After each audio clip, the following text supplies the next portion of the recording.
44वां अध्याय। महात्मा गांधी के साथ वर्धा में। वर्धा में आपका स्वागत है। महात्मा गांधी के सचिव श्री महादेव देसाई ने इन शब्दों के साथ खद्दर की मालाएं भेंट करते हुए मिस ब्लेज, श्री राइट और मेरा स्वागत किया। अगस्त महीने की एक सुबह हम लोग वर्धा स्टेशन पर पहुंचे ही थे। ट्रेन की धूल और गर्मी से मुक्ति पाने की हमें खुशी हो रही थी। अपना सारा सामान एक बैलगाड़ी के हवाले कर हम लोग श्री देसाई और उनके साथी बाबा साहेब देशमुख एवं डॉक्टर पिंगले के साथ एक खुली कार में बैठ गए। कीचड़ भरी कच्ची सड़क पर चलकर कार थोड़ी ही देर में भारत के राजनीतिक संत के आश्रम मगनबाड़ी में पहुंच गई। श्री देसाई हमें सीधे लेखन कक्ष में ले गए, जहां पालथी लगाकर बैठे थे महात्मा गांधी। एक हाथ में कलम, दूसरे में कागज, चेहरे पर विस्तृत, दूसरों को जीत लेने वाली हृदय से निकलती मुस्कान। स्वागत है, हिंदी में उन्होंने लिखा, क्योंकि यह सोमवार था, सप्ताह का उनका मौन दिवस। हम दोनों की यह पहली ही मुलाकात थी, फिर भी दोनों एक दूसरे की ओर देखकर अत्यंत प्रेम और खुशी के साथ मुस्कुरा रहे थे।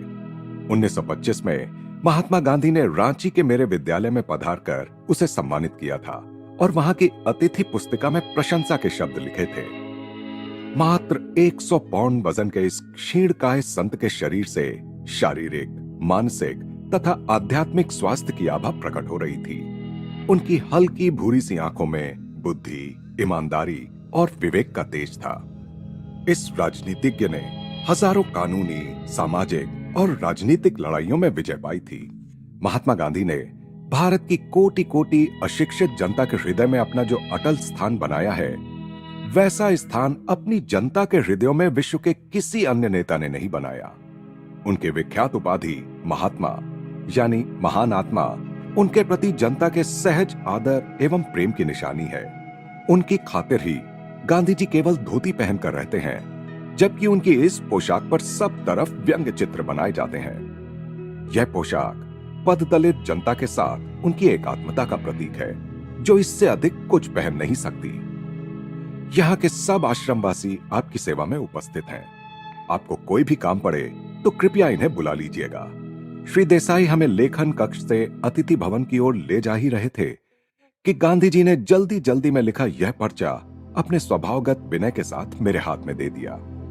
श्री देसाई हम लोगों को फलोद्यानों और पुष्प वाटिकाओं के बीच में से एक खपरैल छत के मकान में ले गए, जिसकी खिड़कियों में जालियां लगी हुई थीं। सामने के आंगन में एक 25 फुट चौड़ा कुआं था। श्री देसाई ने बताया कि इसका पानी आश्रम के जानवरों के लिए प्रयुक्त होता है। पास में ही सीमेंट का एक घूमने वाला चक्का था, जो धान की झड़ाई करने के काम में लाया जाता था। हमारे छोटे छोटे कमरों में केवल अत्यावश्यक अल्पतम सामान ही था, केवल रस्सी की एक खटिया। रसोई घर की सफेदी की हुई थी, उसमें एक कोने में नल था और दूसरे कोने में मिट्टी का एक चूल्हा। देहात की विशिष्ट आवाजें हमारे कानों में आ रही थी। कौओं की कांव कांव, चिड़ियाओं की चहचहाहट, मवेशियों का हंबारव, पत्थरों को तोड़ती छेनियों की ठन ठन। श्री राइट की यात्रा दैनंदिनी पर दृष्टि पड़ी तो श्री देसाई ने उसे खोला और एक पन्ने पर महात्मा जी के अनुयायियों यानी सत्याग्रहियों द्वारा लिए जाने वाले सत्याग्रह व्रत में शामिल प्रतिज्ञाओं की सूची उन्होंने लिख दी।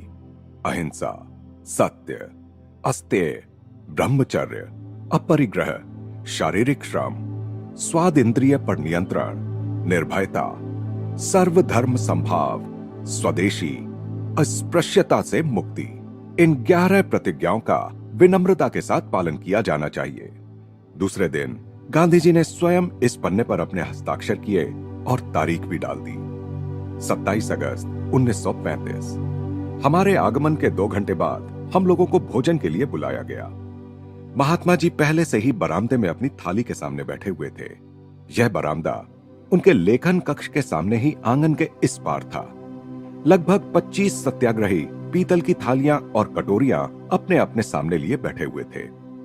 सामूहिक प्रार्थना के बाद पीतल के विशाल पात्रों में से भोजन परोसा जाने लगा। भोजन में घी लगाई हुई रोटियां, सब्जी और नींबू का मीठा अचार था। गांधी जी ने रोटियां, उबाले हुए चुकंदर और कुछ कच्ची सब्जियां तथा संतरे खाए। उनकी थाली में एक और काफी बड़ी मात्रा में नीम के कड़वे पत्तों की चटनी थी। नीम उत्कृष्ट रक्त शोधक है। एक चम्मच से उन्होंने थोड़ी सी चटनी मेरी थाली में डाल दी। बचपन के वे दिन मुझे याद आ गए जब मां मुझे जबरदस्ती या अप्रिय औषधि देती थी। मैंने पानी के साथ वह चटनी गले से नीचे उतार दी, परंतु गांधी जी उसे आराम से थोड़ा थोड़ा कर बिना किसी अरुचि के खा रहे थे। इस छोटी सी घटना से गांधी जी के अपने मन को इच्छानुसार इंद्रियों से अलग करने की क्षमता मेरे ध्यान में आ गई। कुछ वर्ष पहले किए गए उनके अपेंडिक्स के ऑपरेशन की मुझे याद आई, जिसे उस समय बहुत प्रसिद्धि भी दी गई थी। बेहोशी की दवा लेने से इनकार कर ऑपरेशन के दौरान सारा समय वे प्रफुल्लित मन से अपने अनुयायियों से बातें कर रहे थे। उनके चेहरे पर शांत मुस्कान यह साफ बता रही थी कि उन्हें दर्द का कोई एहसास नहीं हो रहा था। दोपहर में मुझे गांधी जी की विख्यात शिष्या मीराबेन से बातचीत करने का अवसर मिला। मीराबेन एक अंग्रेज नौसेना प्रमुख यानी एडमिरल की पुत्री हैं, जिनका नाम आश्रम में आने से पहले मिस मेडलिन स्लेट था।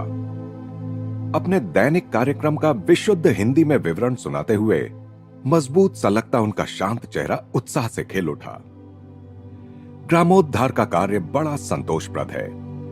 प्रतिदिन सुबह 5 बजे हम लोगों का एक दल आसपास के ग्रामीणों की सेवा करने तथा उन्हें स्वास्थ्य एवं साफ सफाई संबंधी साधारण बातों की जानकारी देने जाता है। हम लोग उनकी घास फूस की झोपड़ियों एवं शौचालयों की सफाई करने का विशेष ध्यान रखते हैं। ग्रामीण जन अशिक्षित हैं। उदाहरण के बिना उन्हें शिक्षित नहीं किया जा सकता। वे प्रसन्नता के साथ हंस पड़ी। उच्च कुल की इस अंग्रेज महिला को मैं आदर भरी दृष्टि से देख रहा था, जो सच्ची ईसाई विनम्रता हृदय में धारण किए मल सफाई तक का काम कर रही थी, जिसे साधारणतः केवल अस्पृश्य लोग ही करते हैं। उन्होंने मुझे बताया, मैं 1925 में भारत आई। इस देश में आकर मुझे ऐसा लगता है कि मैं अपने घर वापस आ गई हूं। अब मैं अपने पुराने जीवन और पुराने तौर तरीकों में कभी लौटना नहीं चाहूंगी। फिर थोड़ी देर हमने अमेरिका के बारे में चर्चा की। उन्होंने कहा, भारत आने वाले अनेक अमेरिकी लोगों की आध्यात्मिक विषयों में गहरी रुचि देखकर मुझे सदा ही आनंद और आश्चर्य होता है। मीराबेन के हाथ शीघ्र ही चरखा चलाने में व्यस्त हो गए। महात्मा जी के प्रयत्नों के फलस्वरूप चरखा अब भारत के ग्रामीण इलाकों में सर्वव्यापी हो गया है। कुटीर उद्योगों के पुनरुज्जीवन को प्रोत्साहित करने के लिए गांधी जी के पास ठोस अर्थशास्त्रीय और सांस्कृतिक कारण हैं। तथापि वे सभी आधुनिक प्रगति से कट्टरता के साथ दूर रहने की सलाह भी नहीं देते। उनके अपने राष्ट्रव्यापी व्यस्त जीवन में मशीनों, रेलगाड़ियों, मोटर गाड़ियों तथा टेलीग्राफ ने महत्वपूर्ण भूमिका निभाई है। 50 वर्ष की जनसेवा, जेल के अंदर बाहर आना जाना, राजनीतिक जगत की छोटी से छोटी बातों एवं उसकी कठोर वास्तविकताओं के साथ दिन प्रतिदिन संघर्ष, इन सभी बातों द्वारा उनके जीवन में और अधिक संतुलन आया है। उनकी उदार मनस्कता में, उनकी स्वस्थ चित्तता में और भी अधिक वृद्धि हुई है तथा उन्हें इस विलक्षण मानवीय तमाशे का विनोदपूर्ण कौतिक बुद्धि के साथ अवलोकन करना सिखाया है। शाम 6 बजे बाबा साहेब देशमुख के यहाँ उनके निमंत्रण पर हम तीनों ने भोजन का आनंद लिया। 7 बजे की प्रार्थना के समय हम लोग आश्रम लौट आए और छत पर पहुंचे, जहां 30 सत्याग्रही गांधी जी के सामने अर्धवृत्ताकार बैठे थे। गांधी जी एक चटाई पर बैठे थे।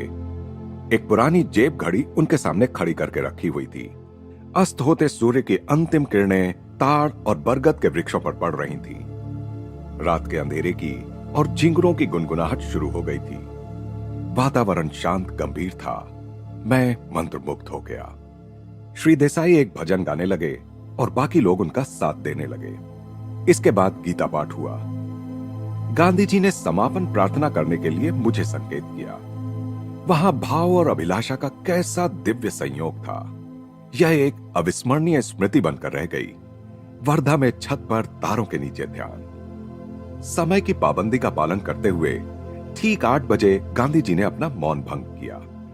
उनके लिए अपने जीवन के वृहद कार्यों के कारण अपने समय को सूक्ष्मता से विभाजित कर विविध कार्यों में बांटना आवश्यक है। स्वागत स्वामी जी। इस बार महात्मा जी का अभिवादन कागज के माध्यम से नहीं था। हम छत से उतरकर उनके लेखन कक्ष में पहुंचे ही थे। लेखन कक्ष में कोई फर्नीचर नहीं था। वहां केवल बैठने की आसन नुमा छोटी छोटी चौकोर चटाइयां थीं। जमीन पर बैठकर लिखने के काम आ सके इतनी ऊंचाई की एक डेस्क, कागज और कुछ साधारण कलमें, फाउंटेन पेन नहीं थी। एक कोने में मामूली सी एक घड़ी टिक टिक किए जा रही थी। उस कमरे में शांति और भक्ति का वातावरण था। गांधी जी अपनी मोहक, लगभग दंतविहीन मुस्कान बिखेर रहे थे। उन्होंने बताया, अपने पत्र व्यवहार हेतु समय निकालने के लिए मैंने कई वर्षों पूर्व सप्ताह में एक दिन मौन रखना शुरू किया, परंतु मौन के वे 24 घंटे अब एक महत्वपूर्ण आध्यात्मिक आवश्यकता बन गए हैं। नियतकालिक मौन रखने में कष्ट तो कुछ नहीं है, बल्कि यह एक वरदान है।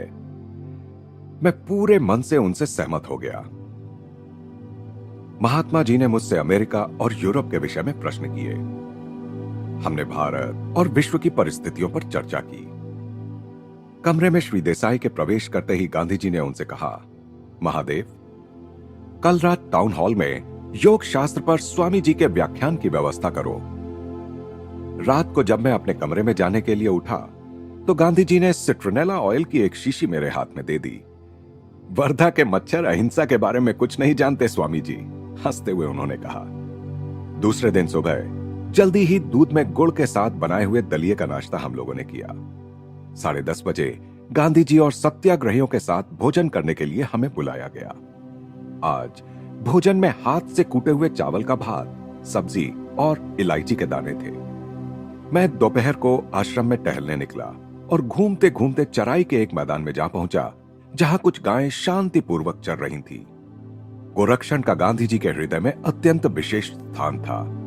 उन्होंने कहा है, मेरे लिए गाय का अर्थ है संपूर्ण मानवेतर जगत। मनुष्य का मानव जाति की सीमाओं से बाहर निकलकर पशु जगत के प्रति सहानुभूति प्रकट करना। गाय के माध्यम से मनुष्य सारे जीव जगत के साथ अपनी एकात्मता स्थापित कर सकता है। प्राचीन ऋषियों ने गाय को ही पवित्र क्यों माना, यह मेरी समझ में आसानी से आता है। भारत में गाय ही सर्वोत्तम उदाहरण थी, क्योंकि गाय अनेक प्रकारों से मनुष्य की समृद्धि की जननी है। न केवल वह दूध देती है, बल्कि कृषि कर्म भी उसी के कारण संभव हुआ। गाय करुणा का काव्य है। इस निरीह प्राणी में मनुष्य कारुण्य भाव का दर्शन करता है। लाखों मानव प्राणियों के लिए गाय दूसरी माता है। गोरक्षण का अर्थ है ईश्वर की समस्त मूक सृष्टि की रक्षा, और यह रक्षा करना हमारा और भी अधिक महत्वपूर्ण कर्तव्य बन जाता है, क्योंकि वह बोल नहीं सकती। धर्मपरायण हिंदू के लिए कुछ दैनिक धार्मिक कृत्य बताए गए हैं। उनमें से एक है भूत यज्ञ, अर्थात प्राणी जगत को अन्न अर्पण करना। यह कर्म इस बात का प्रतीक है कि मनुष्य को सृष्टि के उन कम विकसित जीवों के प्रति अपने कर्तव्यों का बोध है, जो प्रवृत्ति के द्वारा शरीर के साथ एक रूप हो गए हैं। एक भ्रम जिससे मनुष्य भी ग्रसित है, परंतु जिनमें आत्मा को मुक्त करा सकने वाली विवेक बुद्धि का अभाव है, जो केवल मनुष्यों की ही विशेषता है।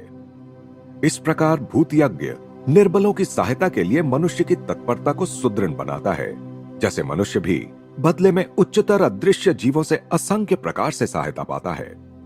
भूमि, समुद्र और आकाश में प्रकृति ने जो नवशक्ति प्रदायक उपहार जगह जगह बहुतायत में बिखेर रखे हैं, उनके लिए भी मानव जाति ऋण में बंधी हुई है।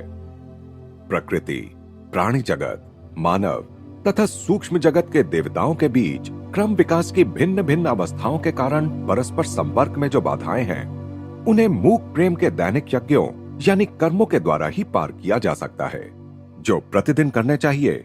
ऐसे 2 अन्य यज्ञ हैं, पितृयज्ञ तथा नृयज्ञ। पितृयज्ञ में पितरों के लिए तर्पण किया जाता है। यह गत पीढ़ियों के ऋण की स्वीकृति का प्रतीक है, जिनकी ज्ञान संपदा आज मानव जाति को राह दिखा रही है। नृयज्ञ का अर्थ है अभ्यागतों को या गरीबों को भोजन अर्पण करना।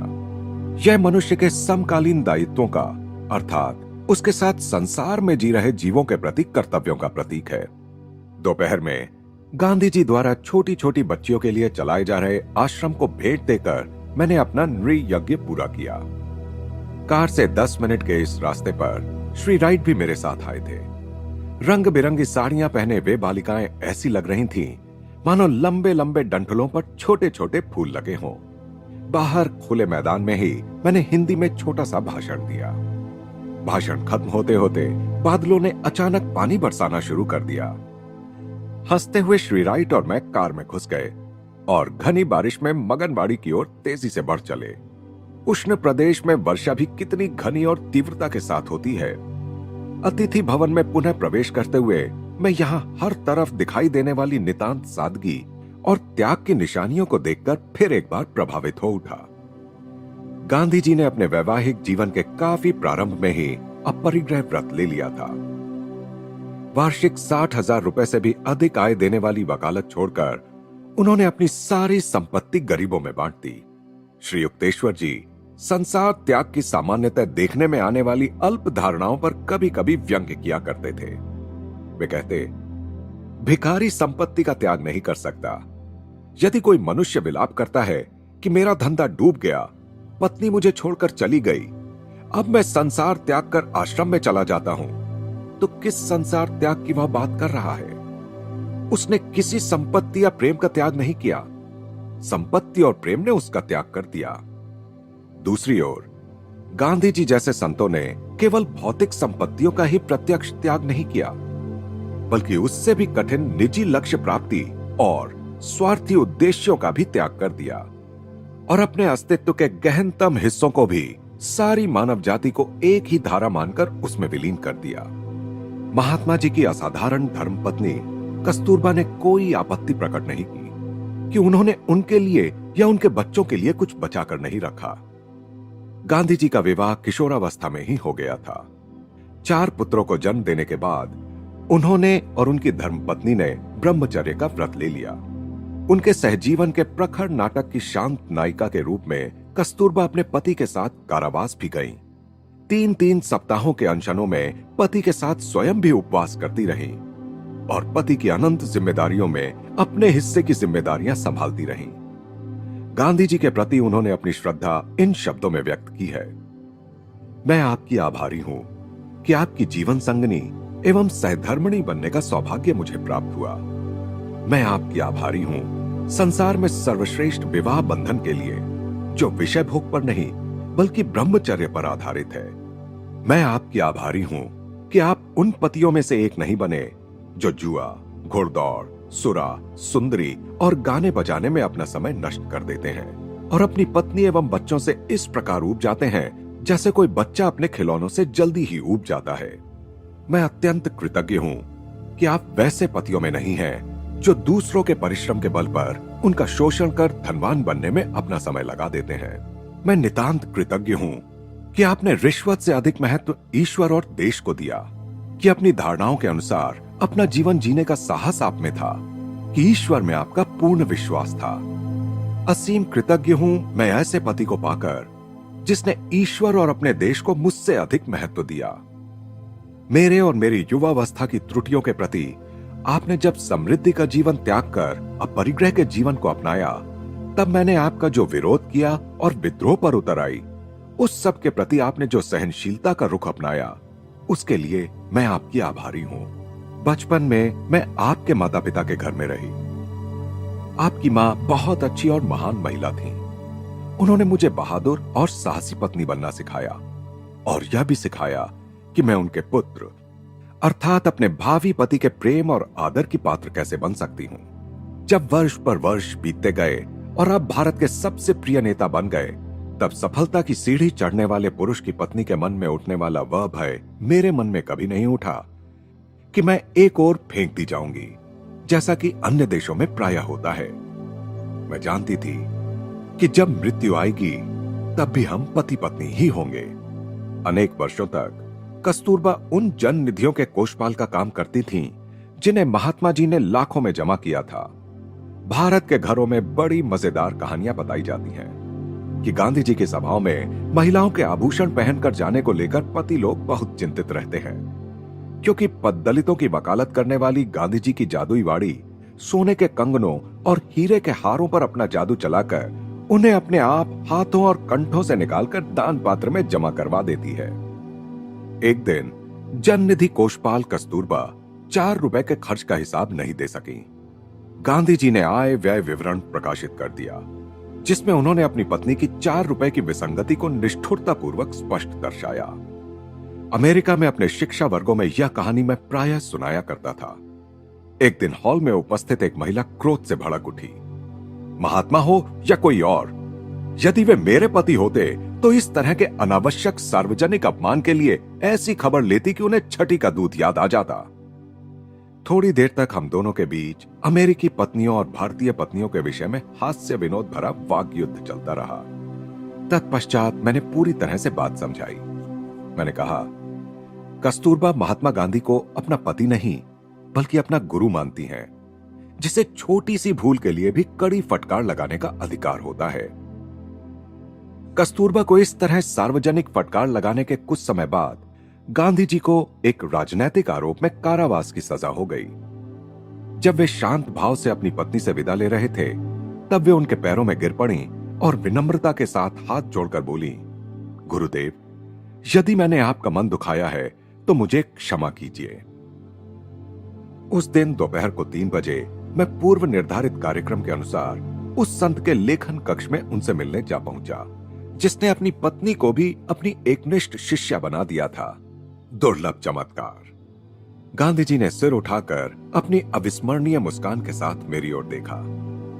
चटाई पर उनके पास बैठते हुए मैंने पूछा, महात्मा जी, क्या आप अहिंसा की अपनी व्याख्या बताने की कृपा करेंगे? विचार या कर्म से किसी जीव को किसी प्रकार की हानि ना पहुंचाना। सुंदर आदर्श। परंतु संसार तो सदा ही पूछेगा, किसी बच्चे को या स्वयं अपने को बचाने के लिए क्या सांप को नहीं मारना चाहिए? सांप को मारने के लिए मुझे अपनी 2 प्रतिज्ञाएं भंग करनी पड़ेंगी, निर्भयता और अहिंसा। इसकी अपेक्षा तो मैं भीतर ही भीतर प्रेम के स्पंदनों से सांप को शांत करना चाहूंगा। परिस्थितियों के साथ मेल बिठाने के लिए मैं अपने आदर्शों को नहीं छोड़ सकता।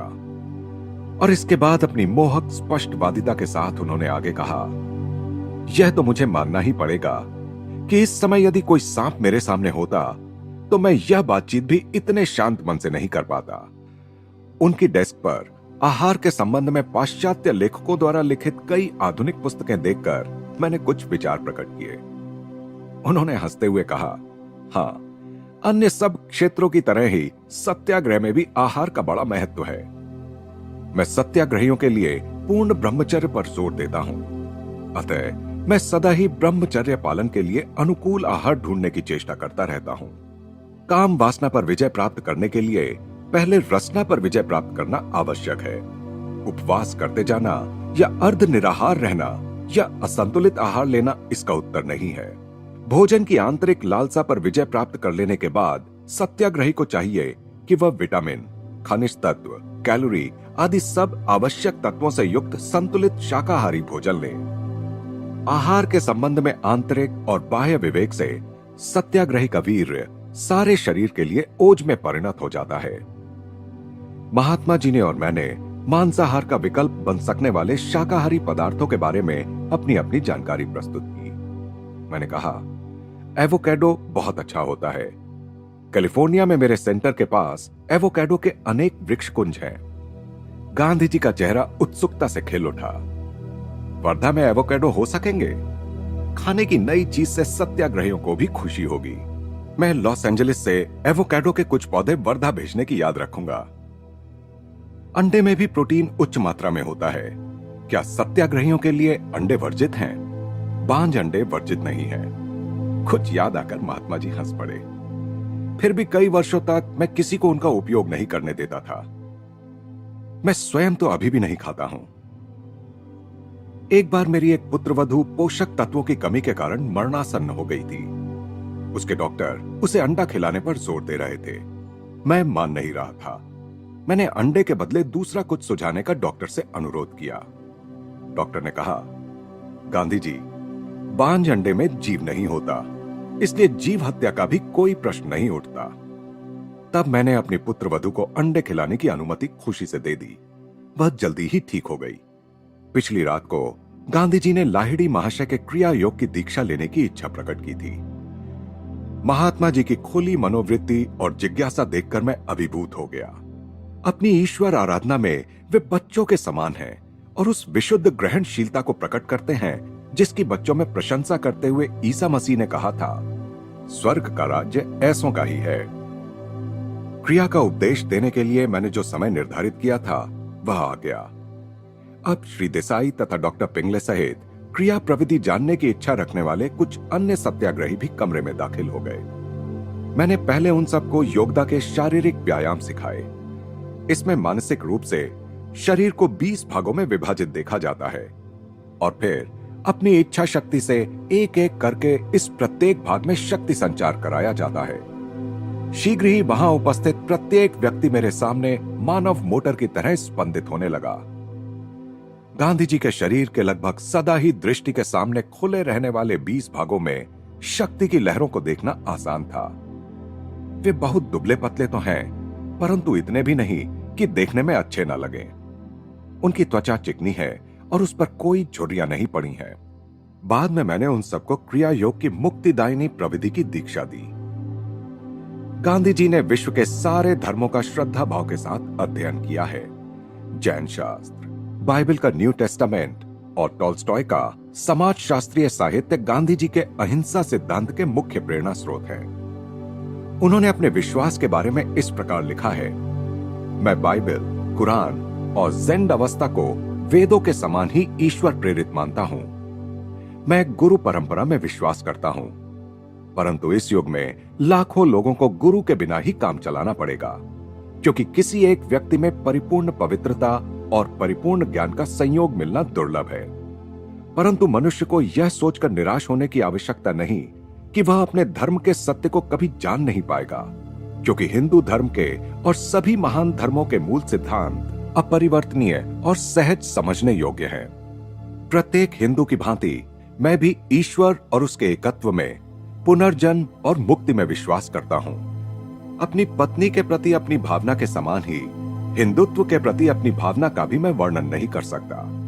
मेरे मन को जिस तरह से मेरी पत्नी प्रभावित कर सकती है, उस तरह संसार की अन्य कोई नारी कभी नहीं कर सकती। ऐसा नहीं है कि उसमें कोई दोष नहीं है, बल्कि मैं तो यह भी कहूंगा कि मैं उसमें जितने दोष देख पाता हूं, उससे भी कहीं अधिक दोष उसमें होंगे। परंतु उसके प्रति एक अटूट बंधन का भाव मेरे मन में है।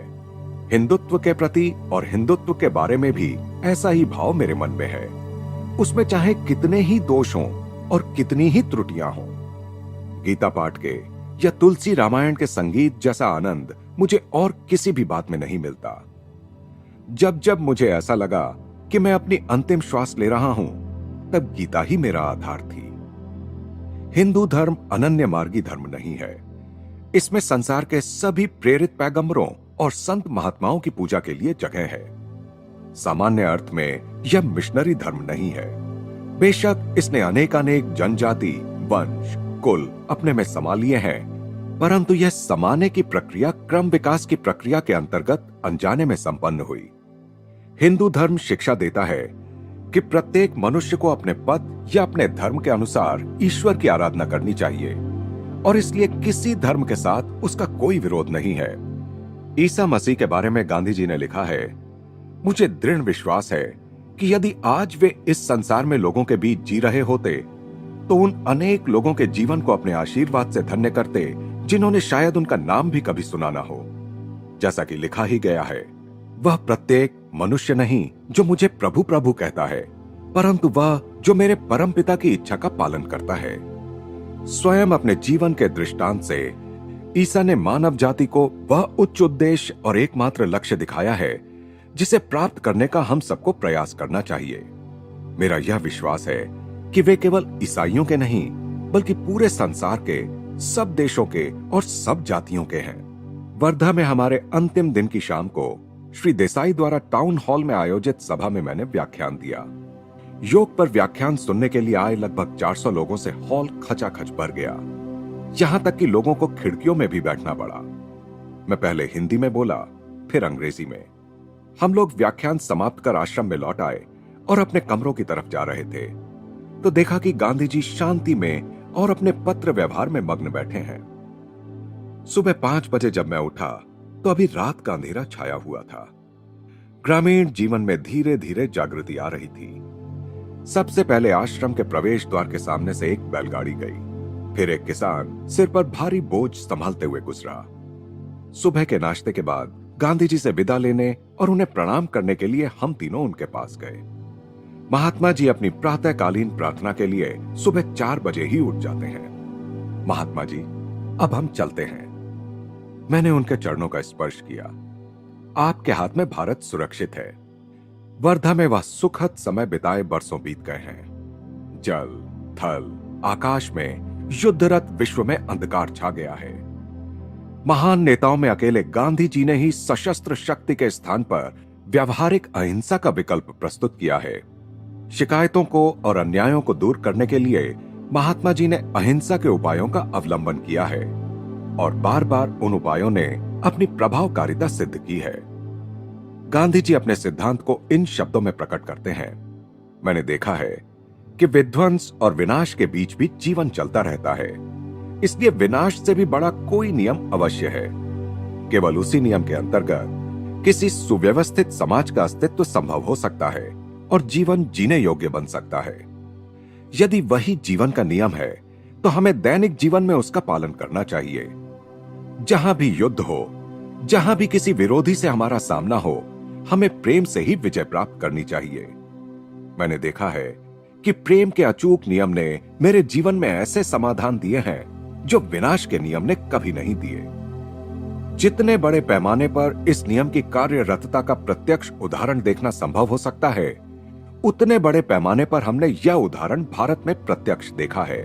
मैं यह नहीं कह रहा हूं कि भारत के 36 करोड़ लोगों के मन में अहिंसा ने घर बना लिया है, परंतु मैं यह दावा अवश्य करता हूं कि अत्यंत अल्प समय में यह अन्य किसी भी सिद्धांत की अपेक्षा कहीं अधिक गहराई तक उतर गई है।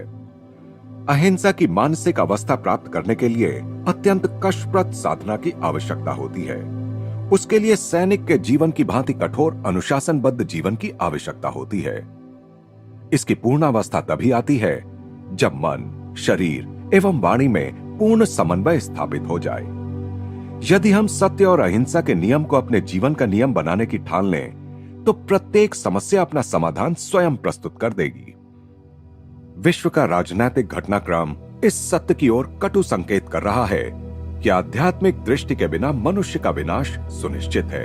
यदि धर्म ने नहीं तो विज्ञान ने मानव जाति के मन में असुरक्षा और सब भौतिक पदार्थों की निस्सारता की अस्फुट सी भावना जगा दी है। अब सचमुच मनुष्य अपने स्रोत और उद्गम, अपने भीतर स्थित परमात्मा के पास न जाए तो और कहां जाए। इतिहास पर दृष्टि डालें तो यह कहना पूर्णतः तर्कसंगत होगा कि पाशवी शक्ति के प्रयोग से मनुष्य की समस्याएं हल नहीं हुई हैं। प्रथम विश्व युद्ध के भीषण बुरे कर्मों के कर्म फल ने ही द्वितीय विश्व युद्ध का रूप लिया। वर्तमान रक्त पिपासु कर्मों के हिम पर्वत को परस्पर बंधुत्व भाव की उष्णता ही पिघला सकती है। अन्यथा बुरे कर्मों का यह हिम पर्वत तृतीय विश्व युद्ध को जन्म दे सकता है। 20वीं सदी की अमंगल त्रयी। विवादों के निपटारे के लिए मनुष्य मानवीय विवेक के स्थान पर जंगल न्याय का अवलंबन करने जाएंगे तो पृथ्वी पुनः जंगल ही बन जाएगी। जीवन में भाईचारा स्थापित न हो सका तो भयानक मृत्यु की गोद में भाईचारा होगा। यह ऐसे घृणित परिणाम के लिए नहीं था कि ईश्वर ने मनुष्य को अणुशक्ति का आविष्कार करने दिया था। युद्ध और अपराध से कभी कोई लाभ नहीं होता। अरबों डॉलर विस्फोटकों का धुआं बनकर शून्य में मिल गए। इतने पैसे से तो एक नए विश्व का निर्माण हो सकता था। ऐसे विश्व का निर्माण जो रोग व्यथा से लगभग मुक्त और दरिद्रता से पूर्णतः मुक्त होता। भय, अराजकता, अकाल और महामारी आदि के प्रलय नृत्यों का रंगमंच न रहकर पृथ्वी शांति, समृद्धि और वृद्धिगत होते ज्ञान की विस्तीर्ण भूमि बनती। गांधी जी की अहिंसा की पुकार मनुष्य की अंतरात्मा को छूती है। राष्ट्रों को अब मृत्यु के साथ नहीं बल्कि जीवन के साथ, विध्वंस के साथ नहीं बल्कि निर्माण के साथ, घृणा के साथ नहीं बल्कि प्रेम के रचनाकारी चमत्कारों के साथ अपना संबंध जोड़ना चाहिए। महाभारत में कहा गया है, चाहे किसी भी प्रकार की हानि क्यों ना की गई हो, मनुष्य को क्षमा कर देना चाहिए। कहा गया है कि मनुष्य की क्षमाशीलता के कारण ही मानव जाति का अस्तित्व निरंतर बना हुआ है। क्षमा पवित्रता है। क्षमा के कारण ही सृष्टि टिकी हुई है। क्षमा ही शक्तिमानों की शक्ति है। क्षमा ही त्याग है। क्षमा ही मन की शांति है। क्षमा और सौम्यता आत्मसंयमी व्यक्तियों के गुण हैं। ये शाश्वत सद्धर्म का प्रतिनिधित्व करते हैं। अहिंसा क्षमा और प्रेम का स्वाभाविक परिणाम है। गांधी जी कहते हैं, धर्म युद्ध में प्राण हानि आवश्यक ही हो जाए तो मनुष्य को ईसा मसीह की तरह स्वयं अपना रक्त बहाने के लिए तैयार होना चाहिए, दूसरों का नहीं। इससे विश्व में रक्तपात तो कम होगा। किसी दिन भारतीय सत्याग्रहियों पर महाकाव्य लिखे जाएंगे, जिन्होंने घृणा का प्रेम से, हिंसा का अहिंसा से सामना किया, जिन्होंने शस्त्र उठाने की अपेक्षा निर्दयता से कट जाना बेहतर समझा। कुछ ऐतिहासिक प्रसंगों पर तो परिणाम यह हुआ कि दमनकारी अपनी बंदूकें फेंक कर भाग गए, क्योंकि दूसरों के जीवन को अपने जीवन से अधिक मूल्यवान मानने वाले उन मनुष्यों को देखकर उनके मन लज्जा से भर गए। वे अंतर में हिल गए। गांधी जी कहते हैं, रक्तपात के द्वारा अपने देश को स्वतंत्र कराने का प्रयास करने की अपेक्षा आवश्यक हुआ तो मैं सदियों तक स्वतंत्रता की प्रतीक्षा करूंगा। बाइबल चेतावनी देती है, जो तलवार हाथ में लेंगे वे तलवार से ही कटकर मर जाएंगे। महात्मा गांधी ने लिखा है, मैं स्वयं को राष्ट्रवादी कहता हूं, लेकिन मेरा राष्ट्रवाद उतना ही व्यापक है जितना यह विश्व। वह पृथ्वी के सारे राष्ट्रों को अपने घेरे में लेता है। मेरे राष्ट्रवाद में पूरे विश्व का कल्याण समाविष्ट है। मैं नहीं चाहता कि अन्य राष्ट्रों के भस्मावशेषों पर मेरा भारत खड़ा हो। मैं नहीं चाहता कि भारत एक भी मनुष्य का शोषण करे। मैं चाहता हूं कि भारत शक्तिशाली बने ताकि वह अन्य राष्ट्रों में भी शक्ति का संचार कर सके। आज ऐसा करने वाला एक भी राष्ट्र यूरोप में नहीं है। वे दूसरों को शक्ति नहीं देते। अमेरिका के राष्ट्रपति विल्सन ने अपने 14 सुंदर सूत्र तो प्रस्तुत कर दिए, पर बाद में कहा, शांति स्थापित करने का हमारा यह प्रयास विफल हो भी जाता है तो हमारे पास अपने शस्त्र तो हैं ही।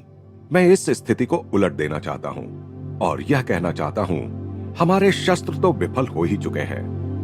अब हमें किसी नए साधन की खोज में रहना चाहिए। हमें प्रेम और ईश्वर की शक्ति को, सत्य को आजमाना चाहिए। जब वह हमारे पास होगी तब हमें और किसी चीज की आवश्यकता ही नहीं पड़ेगी। उन हजारों सच्चे सत्याग्रहियों, यानी वो सब जिन्होंने इस प्रकरण के पूर्वार्ध में उल्लिखित 11 कठोर प्रतिज्ञाओं का व्रत लिया है, को तैयार कर, जो भारतीय जनता को अहिंसा के आध्यात्मिक एवं भौतिक लाभों का बड़े धीरज के साथ परिचय कराने के द्वारा उन्हें अहिंसा के अस्त्रों यानी अन्याय के साथ असहयोग, अपमान सहने की तैयारी, कारावास, शस्त्र उठाने की अपेक्षा मृत्यु से सुसज्जित करने के द्वारा और असंख्य सत्याग्रहियों के वीरोचित हौतात्म्य के असंख्य उदाहरणों से जागतिक सहानुभूति प्राप्त करने के द्वारा गांधी जी ने बड़े ही नाट्यमय ढंग से अहिंसा के व्यावहारिक स्वरूप तथा विवादों को युद्धों के बिना भी प्रभावी तरीके से हल करने की उसकी क्षमता को चित्रित किया है। किसी भी अन्य देश के किसी भी नेता ने केवल गोलियों के द्वारा ही जो राजनीतिक रियायतें कभी प्राप्त की होंगी, उनसे कहीं अधिक राजनीतिक रियायतें गांधी जी ने अहिंसा के मार्ग द्वारा अब तक प्राप्त भी कर ली हैं। सब प्रकार के अन्यायों एवं बुराइयों के उन्मूलन के लिए अहिंसात्मक उपायों का प्रयोग केवल राजनीतिक अखाड़े में ही किया गया है, ऐसी बात नहीं। भारतीय समाज सुधार के अत्यंत नाजुक और पेचीदे क्षेत्र में भी इसका प्रयोग किया गया है। गांधी जी और उनके अनुयायियों ने दीर्घकाल से चले आ रहे अनेक हिंदू मुसलमान विवादों को खत्म कर दिया है। लाखों मुसलमान गांधी जी को अपना नेता भी मानते हैं। अस्पृश्यों को तो गांधी जी के रूप में अपना निर्भय और विजयी योद्धा मिल गया है। गांधी जी ने लिखा था, यदि मुझे फिर से जन्म लेना पड़े तो मैं अछूतों के बीच अछूत बनकर ही जन्म लेना चाहूंगा, क्योंकि उसके द्वारा मैं और अधिक प्रभावशाली ढंग से उनकी सेवा कर सकूंगा। महात्मा जी सचमुच महान आत्मा ही हैं, पर उन्हें यह उपाधि प्रदान करने का श्रेय भारत की कोटि कोटि अशिक्षित जनता की सूक्ष्म दृष्टि को जाता है। इस नम्र संत का स्वयं अपने देश में भी आदर होता है। साधारण किसान भी गांधी जी के उच्च आदर्शों को अपना सका। गांधी जी पूर्ण अंतःकरण से मानव की अंतर्जात महानता में विश्वास करते हैं। इस मामले में विश्वास को धक्का लगते रहना तो अपरिहार्य है, परंतु फिर भी वे कभी निराश नहीं हुए। वे लिखते हैं, सत्याग्रही को कोई 20 बार धोखा दे तो भी 21वीं बार वह फिर उस पर विश्वास करने के लिए तैयार रहता है, क्योंकि मानव स्वभाव में निर्विवाद विश्वास ही इस पथ का सार है। एक बार किसी टीकाकार ने उनसे कहा, महात्मा जी, आप असाधारण पुरुष हैं। आपको संसार से अपने जैसे आचरण की आशा नहीं करनी चाहिए। गांधी जी ने कहा, कितना विचित्र है हम लोगों का यह सोचना कि शरीर में तो सुधार किया जा सकता है, पर आत्मा की सुप्त शक्तियों को जगाना असंभव है। यही सिद्ध करने की कोशिश में तो मैं लगा हूं कि मुझ में ऐसी शक्तियां हों भी, तब भी मैं अन्य सब की तरह ही नश्वर हूं, और मुझ में न तो कोई असाधारणता कभी थी और न अभी है। मैं एक साधारण व्यक्ति मात्र हूं, जो अन्य किसी भी मर्त्य मानव की भांति ही भूल कर सकता है। हां, यह मैं अवश्य स्वीकार करूंगा कि अपनी भूल मान लेने की और अपने कदम वापस लेने की विनम्रता मुझ में है। मैं यह भी स्वीकार करता हूं कि ईश्वर और उसकी महिमा में मेरा अटल विश्वास है, तथा सत्य और प्रेम के प्रति मुझ में अदम्य अनुराग है। परंतु क्या यही सब प्रत्येक मनुष्य में सुप्त अवस्था में नहीं है? फिर आगे उन्होंने कहा, भौतिक जगत में यदि हम नई नई खोजें और आविष्कार कर सकते हैं, तो क्या आध्यात्मिक क्षेत्र में ही अपना दिवालियापन घोषित करना जरूरी है? क्या यह अपरिहार्य है कि मनुष्य पहले पशु ही बने और फिर मनुष्य, वह भी यदि कभी बन सका तो? अमेरिकी लोगों को तो गर्व के साथ विलियम पेन के उस अहिंसा प्रयोग को याद करना चाहिए, जो पेंसिल्वेनिया में 17वीं शताब्दी में स्वतंत्र बस्ती बसाने में उन्होंने किया था। वहां न कोई किले थे, न सैनिक थे, न कोई रक्षक थे और न कोई अस्त्र शस्त्र थे। अमेरिका में नए बसने आए लोगों के और रेड इंडियन लोगों के बीच जो बर्बर सीमा प्रांतीय युद्ध और नृशंस नरसंहार चलते रहते थे, उनमें केवल पेंसिल्वेनिया के क्वेकर ही ऐसे लोग थे जिन्हें किसी ने कभी छुआ तक नहीं। बाकी लोग या तो लड़ाइयों में मार डाले गए या नरसंहारों में, परंतु ये लोग पूर्णतः सुरक्षित थे। एक भी क्वेकर स्त्री पर कभी हमला नहीं हुआ, एक भी क्वेकर बच्चे की कभी हत्या नहीं हुई, एक भी क्वेकर आदमी को कभी कोई यातना नहीं दी गई। अंत में जब क्वेकर लोगों को उस राज्य का शासन छोड़ देने पर विवश होना पड़ा, तब युद्ध छिड़ गया और कुछ पेंसिल्वेनिया के लोग मारे गए, परंतु केवल 3 क्वेकर ही इसमें मरे, और ये 3 ऐसे लोग थे जो अपने मार्ग से इतने भटक गए थे कि अपनी सुरक्षा के लिए शस्त्र रखते थे। फ्रैंकलिन डी रूजवेल्ट ने कहा था, प्रथम महायुद्ध में बल प्रयोग से शांति स्थापित नहीं हो सकी। जय पराजय दोनों ही समान रूप से नीरस सिद्ध हुए। विश्व को इससे सीख लेनी चाहिए थी। लाओ त्सु का उपदेश था, हिंसा के जितने अधिक हथियार होंगे, उतनी ही अधिक मनुष्य की दुर्दशा होगी। हिंसा की विजय का अंत शोक समारोह के साथ ही होता है। गांधी जी ने घोषणा की है, मैं विश्व शांति के लिए लड़ रहा हूं। उससे कम किसी बात पर यह लड़ाई नहीं रुक सकती।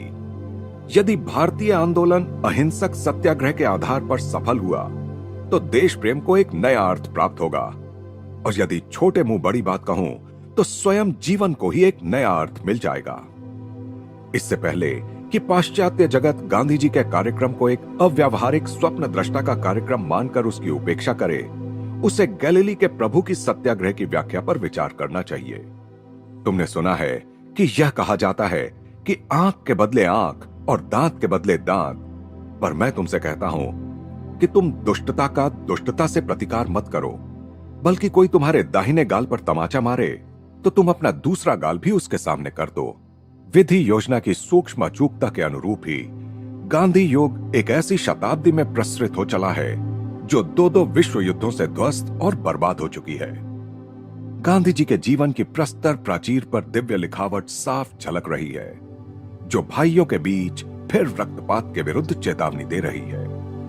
महात्मा गांधी की स्मृति में वे सच्चे अर्थ में राष्ट्रपिता थे, और एक पागल ने उनकी हत्या कर दी। कोटि कोटि नर नारी शोक में डूबे हैं, क्योंकि दीपक बुझ गया है। इस देश में जो दीपक जगमगा रहा था, वह कोई साधारण दीपक नहीं था। 1000 वर्षों तक उस दीपक का प्रकाश इस देश में दिखता रहेगा और सारा संसार उसे देखेगा। ये शब्द भारत के प्रधानमंत्री जवाहरलाल नेहरू ने 30 जनवरी 1948 को नई दिल्ली में महात्मा गांधी की हत्या हो जाने के थोड़ी ही देर बाद कहे थे। 5 ही महीने पहले भारत ने शांतिपूर्ण रीति से अपनी स्वतंत्रता प्राप्त कर ली थी। 78 वर्षीय गांधी जी का कार्य पूरा हो गया था।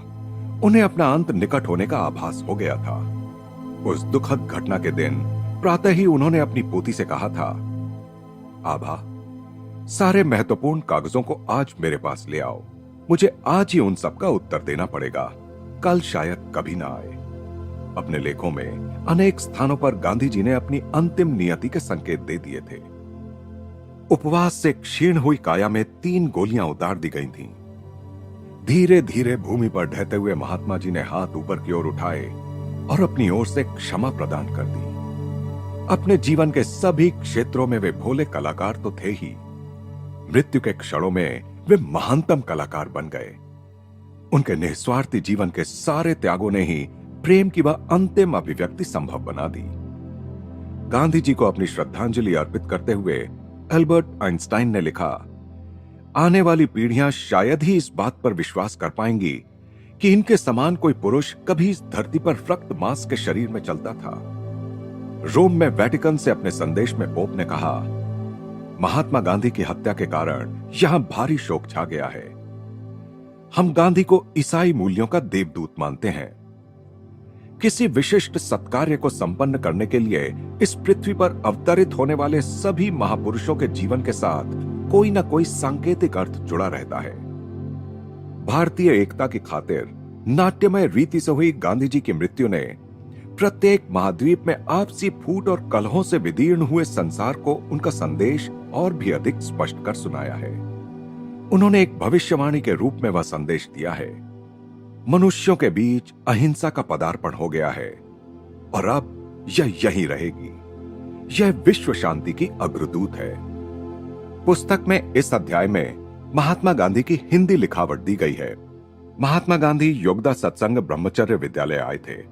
अतिथि पुस्तिका में उन्होंने लिखा है, इस संस्था की मैं सर्व प्रकार से उन्नति चाहता हूं। इस संस्था का मेरे मन पर अच्छा असर पड़ा है। चरखे की प्रवृत्ति में मैं ज्यादा ज्ञान और अभ्यास की आशा रखता हूं। 17 सितंबर 1925, हस्ताक्षर मोहनदास गांधी।